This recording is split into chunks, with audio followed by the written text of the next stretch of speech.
Shalom, saya Permata Liato, kelas B semester 2, Prodi Pendidikan Kristen Anak Usia Dini, mahasiswa dari Institut Agama Kristen Negeri Kupang. Pada video kali ini, saya akan menjelaskan beberapa materi psikologi. Yang pertama,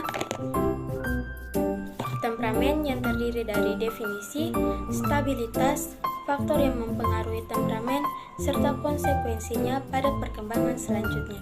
Dan yang kedua, teori perkembangan dari Erik Erikson. Yang pertama, temperamental. Temperamental merupakan salah satu sikap yang kurang baik jika berlebihan. Dapat dikatakan sebagai sebuah gangguan, sikap yang muncul secara tiba-tiba ketika ia merasa tidak suka dengan apa yang dilakukan orang lain. Lantas, apa yang dimaksud dengan temperamen itu sendiri? Temperamen adalah kondisi di mana amarah seseorang tidak dapat dikendalikan dan dapat meningkat secara cepat. Temperamen terbentuk atas watak bawaan secara biologis seseorang. Banyak faktor lainnya mempengaruhi, namun tidak dapat diketahui pasti kapan seseorang nampak temperamen. Sikap ini kadang juga tidak diketahui oleh orang tua seorang anak. Yang berikutnya, jenis-jenis temperamen yang terdapat dalam setiap individu. Yang pertama, si koleris. Koleris memiliki sifat yang tegas, tidak mudah terbawa suasana, fokus, serta mandiri.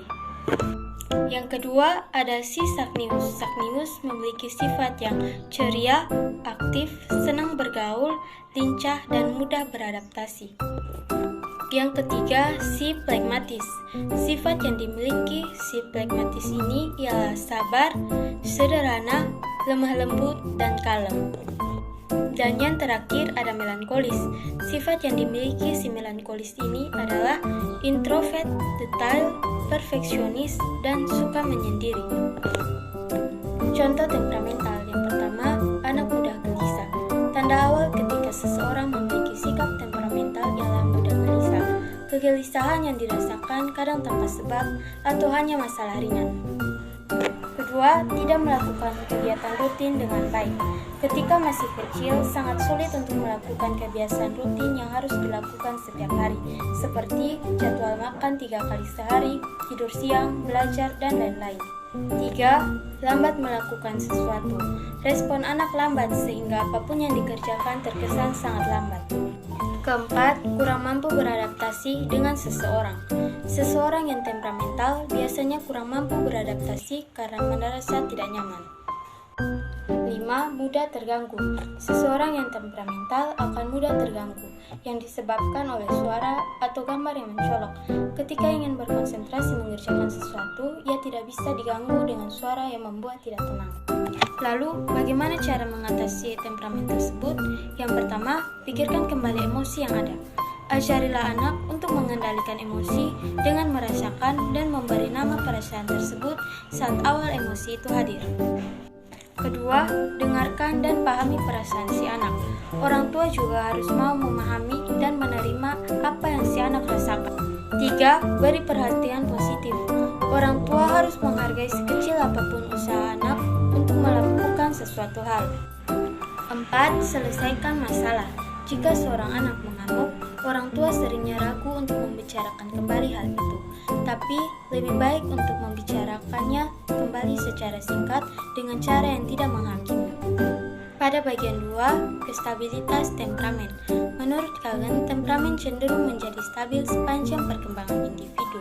Dijelaskan pada suatu proses hipotesis di mana sang bayi mewarisi perbedaan fungsi biologis yang mengarahkannya pada reaktivitas yang lebih tinggi atau lebih rendah terhadap hal-hal baru, dan berbagai perbedaan bawaan cenderung menjadi stabil sepanjang perkembangan. Menurut hipotesis, bayi yang lahir dengan amat aktif terhadap sesuatu yang baru akan menjadi anak yang terhambat, sedangkan mereka yang lahir dengan reaktivitas yang rendah seharusnya berkembang menjadi anak yang tidak terhambat. Sesungguhnya, beberapa karakteristik seperti perasaan malu dan bergaul adalah stabil pada jangka panjang, hanya pada anak yang luar biasa, yaitu mereka yang sangat malu atau yang sangat ramah untuk memulainya. Terdapat beberapa faktor penyebab temperamental. Pertama, gender dan budaya. Jenis kelamin akan mempengaruhi tingkat temperamental seseorang. Begitu pula dengan unsur budaya, akan membentuk karakter seseorang dalam melakukan kegiatan sehari-hari yang berkaitan dengan hidup. Kedua, pengaruh lingkungan. Lingkungan memiliki banyak pengaruh untuk diri seseorang. Semakin baik lingkungannya, maka akan semakin mencerminkan cara ia bersikap. Ketiga, pola asuh. Cara orang tua mendidik anaknya akan membentuk karakter anak. Ketika orang tua terbiasa mendidik anak dengan cara yang keras, maka sifat yang terbentuk tidak jauh dari cara mendidik.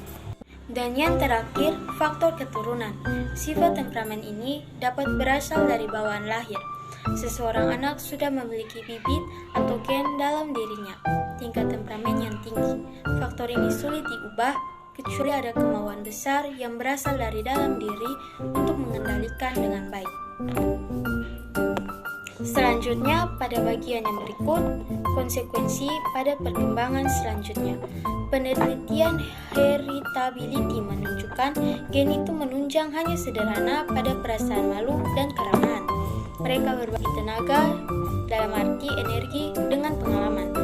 Seseorang yang mempunyai temperamen mudah marah atau tersinggung seringkali disebut sebagai temperamental.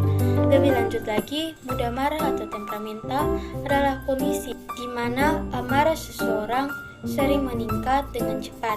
Jika dibiarkan terus-menerus, maka hal ini dapat mengganggu mereka dalam bersosialisasi dan beraktivitas. Selanjutnya, kita akan membahas materi yang kedua, yaitu teori perkembangan psikososial dari Erik Erikson. Terdapat 8 tahap perkembangan yang dilalui oleh setiap manusia menurut Erik Erikson. Pada tahap yang pertama, kepercayaan versus kecurigaan. Masa bayi infansi ditandai adanya kecenderungan kepercayaan versus kecurigaan. Perilaku bayi didasari oleh dorongan yang mempercayai atau tidak mempercayai orang-orang di sekitar. Dia sepenuhnya mempercayai orang tua. Yang kedua, perasaan malu dan ragu-ragu. Masa kanak-kanak awal ditandai adanya kecenderungan anak merasa malu serta ragu-ragu. Pada masa ini, sampai batas-batas tertentu, anak sudah bisa berdiri sendiri. Dalam arti, duduk, berdiri, berjalan, bermain, minum air dari botol sendiri tanpa ditolong oleh orang tuanya. Pada tahap kedua ini, biasanya disebut masa balita yang berlangsung mulai dari usia 18 bulan sampai 3 atau 4 tahun. Yang ketiga, inisiatif versus kesalahan.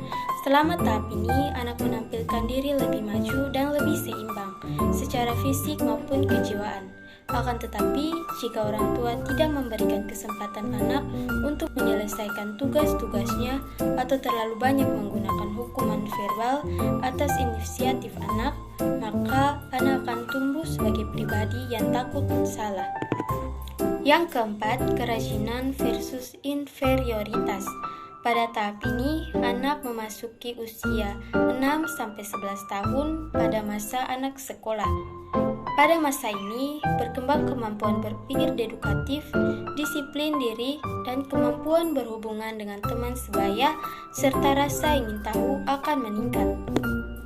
Tahap yang kelima, identitas versus kekacauan diri, yang berlangsung umur 13-20 tahun.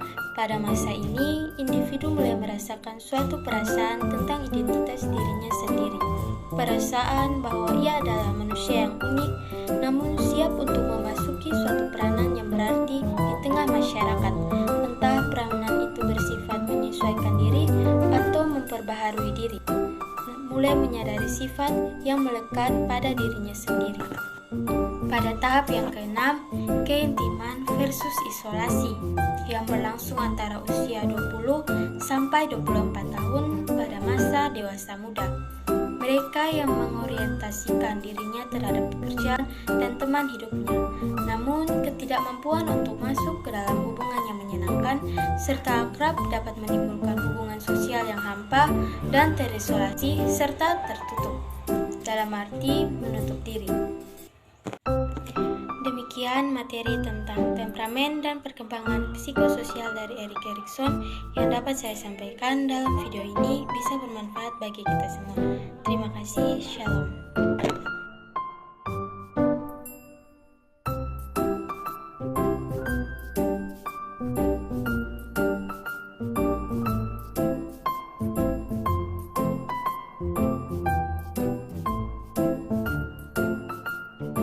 yang positif. Sebaliknya, apabila generativitas lemah atau tidak diungkapkan, maka kepribadian akan mundur dan mengalami kemiskinan.